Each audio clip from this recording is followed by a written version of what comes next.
Welcome back to the T5 YouTube channel, everybody. Today we're going to have a look at this neat little Carista tool here for my VW T5 campervan. Now a little while ago, maybe a month or so ago, I did a video with this simple diagnostic tool here. It's a tool that I had knocking around in my toolbox for a little while, and I showed you how you can use it to plug into your van and read the diagnostic codes that come up if your engine management light is on. Now in that video I mentioned how things have moved on, but I used this just because I happen to have it still. But things have moved on and you can now get Bluetooth varieties that plug into the same port on the van but offer more functionality because they then connect up to your smartphone. Essentially the limitation of these older devices, which you can still buy for £10–15, is they'll give you a diagnostic code and then you need to go away and Google that on your phone or on your computer, etc. Whereas this does more than just diagnostics. As it says on here, it says your car, your way. So it does three different things. Essentially, it's a little Bluetooth low energy dongle, exactly the same port as what you get on one of these. And it plugs into your van and it does everything that this can do, but it also, secondly, lets you reset your service light. I did another video showing you how you can manually reset your service light by pressing a combination of different buttons on your dash cluster. So if you've not seen that video, I'll just put a link up there now for that. And then the third thing that this can do is you can actually use it via the app and Carista's software to customize certain functions on your van. So for example, you can control whether when you press your electric window button, the windows go down with one touch or not. You can turn that on or off. You can decide whether you want your daytime running lights on or not. Other things you can customize is when you flick your indicator lever, whether it just does 3 flashes if you're changing the lane, or 5 flashes, or maybe you want it to do 1 flash. So essentially, using this tool here, you've got a variety of different options that you can customize your vehicle, remote central locking, etc. Anyway, I'll show you where you plug this in, like I did for this tool here, and then we'll have a look at the app and we'll go through all the different options. If you're interested in one of these, then the video that I did on this item here, I'll put a link up in the corner now. And then if you like what you see in that video or this video, I'll put an actual product link to both down in the item description of this video. So you can click through on those links and buy one of these if you like what you see. But now we'll go and have a look where we plug this into the van. Okay guys, so to plug this in, you need to be on the driver's side and it's down in the footwell. I'll show you the port. It's just, if we go under here, that's where you want to be plugging it in. Make sure you get it the right way around. And then once it's in, red light for power, blue light flashes when it's connected via Bluetooth. Okay, so now we've got that plugged in. The app that we want is this Carista app here. So just touching on that and it loads up. And as you can see, you've got the 3 options. You've got diagnose, customize or service.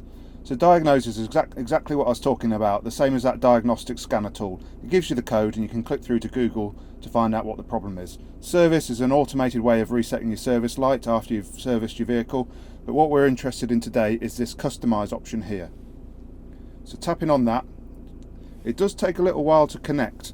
Now the reason for that being is, obviously the dongle that we've plugged in is Bluetooth and it's beaming the information via Bluetooth, which is quite a slow protocol, to your phone here, and then via 4G or Wi-Fi on your actual phone it's then connecting to the Carista servers, and Carista are then able to identify what vehicle you've got and therefore send back down to your phone specific customization options that are relevant to your vehicle. This way you don't get a load of rubbish that's meant for, say, I don't know, a Ford Focus when you're driving a VW T5 campervan. So it does take a little while. We're up to 70% now. Just keep the screen alive. And once we're in, we'll get an array of different options that we can choose from, and we'll go through them one by one. So there we go, 100%. This is the main menu that we get here. So there's lots of different options there. Now the options, as I say, do depend on your vehicle, whether you've got a van, a car, whatever, but they also depend on your trim model. So for me, my van was a basic VW Transporter panel van.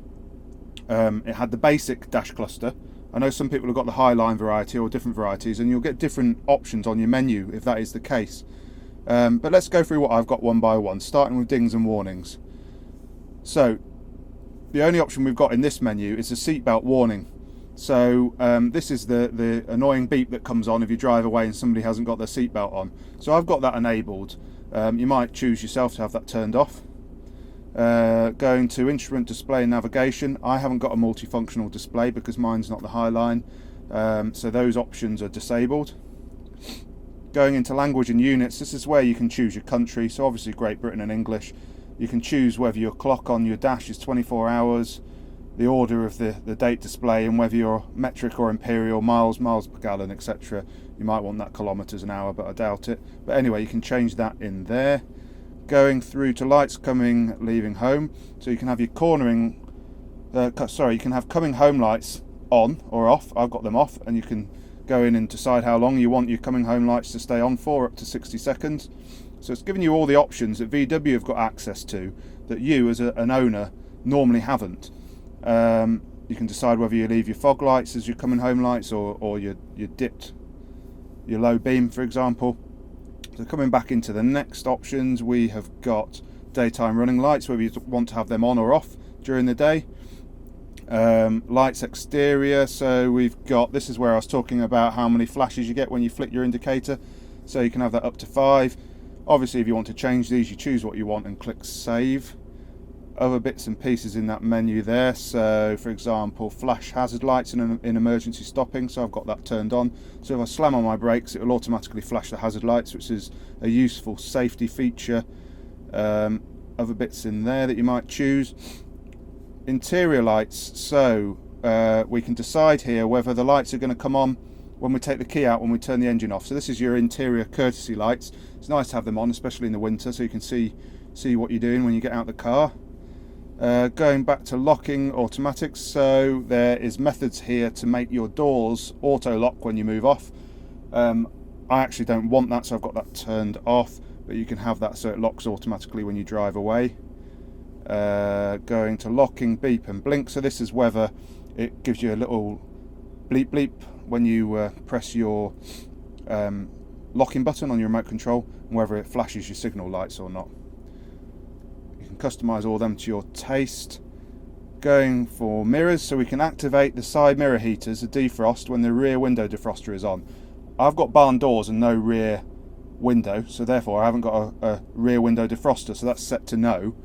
But you might choose to have that on. Trunk or boot, so that's whether when you unlock with your remote control you can keep, well mine's set to yes, so therefore it will unlock the barn doors, but you could have that set to no, and that would mean that the barn doors would stay locked. That's a useful option some people might like. Windows and sunroof, so I have turned one of these on in here. Open close windows via long press on the remote, so I thought that would be quite handy in summer. So if I'm approaching the van and I long press my remote key fob, it will now bring down my windows for me on a hot day. What else have we got? So going backwards, wipers and washers, whether you want that annoying extra little wipe that it does after say 3 or 5 seconds, I've got that turned off because I've always found that's not very useful. It actually smears the window again, so I've turned that off. Rain sensing wipers, options in there, and then going through to other, you can choose whether you have your horn activated when the ignition's off, so I've got that set to no. So if I've not got my ignition on and I press the horn, it isn't going to beep. And that's essentially all the options I've got there. So as I say, you might have different options. If you feel like you want to buy one of these, it's a nice little tool there. It's about 20 quid from Amazon. I'll put a link in the item description that you can click through and buy it. And when you buy it, you get one free month subscription to the Carista software. I hope you enjoyed this video. Please like and subscribe, and I'll see you next time. Cheers guys.